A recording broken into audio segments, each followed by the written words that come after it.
of emergency supplies, such as flashlights, batteries, and first aid kits. This can be a particularly fearful time for our children. Take some time to reassure and comfort them and explain to them what is happening.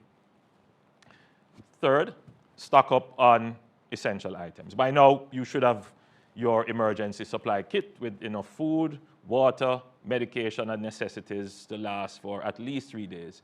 And this should include items such as non-perishable food, bottled water, your prescription medications, toiletries, and important documents should be in waterproof containers. Fourth, secure your property. Take steps to protect your home from potential damage. You should, by now, would have already pruned the trees around your home, and you would have secured loose items that could become projectiles in high wind. Given the projected strength of the hurricane, protecting your roof is a critical part of your preparations. Fifth, know emergency numbers. You should familiarize yourself with emergency contact numbers and have them readily available.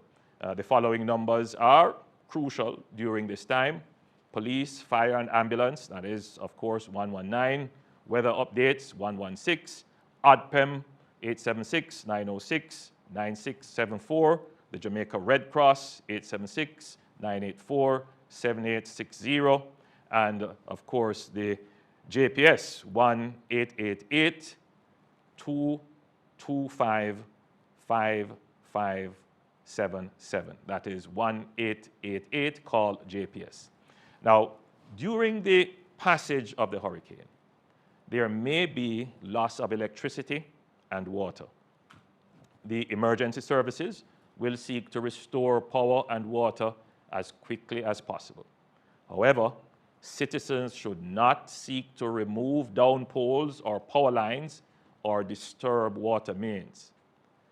Please use the emergency numbers given to report damage to public utilities and do not take unnecessary risks.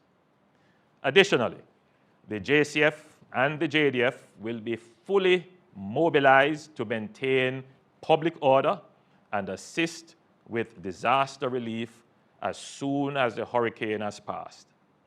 The security forces have developed strategic plans to counter any potential threat of looting or any other opportunistic crimes during this period. Hurricane Beryl is the earliest Category 5 hurricane on record. It highlights the growing impact of climate change on global weather patterns, particularly on small island developing states like Jamaica. While our carbon emissions are minuscule, our region bears the brunt of the impacts of climate change.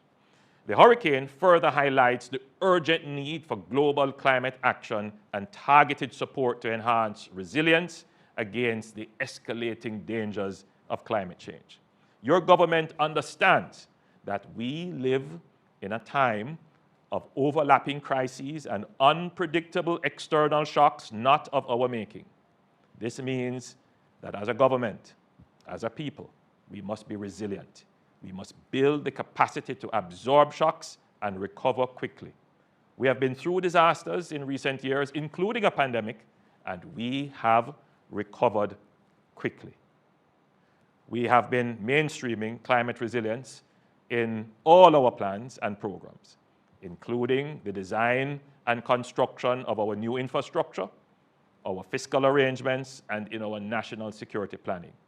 We continue to build our reserves to ensure protection against both low and high-frequency events. By any measure, as a country, we are more prepared than at any time in our history to handle these shocks. Nevertheless, we know that it will bring difficult times during the impact and during the recovery. However, if we bond together as a people, and each of us commits to act as responsible citizens, we can get through this and recover quickly. Let us do all we can to preserve life.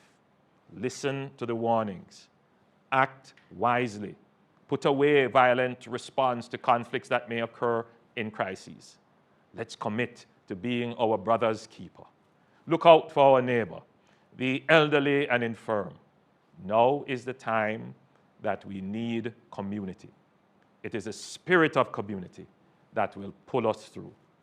I know there are many Jamaicans praying right now. Please continue to lift up Jamaica in prayers. With the blessing of God on the vessel of preparation we have made, we will safely ride out this storm. May God bless us all and keep us safe.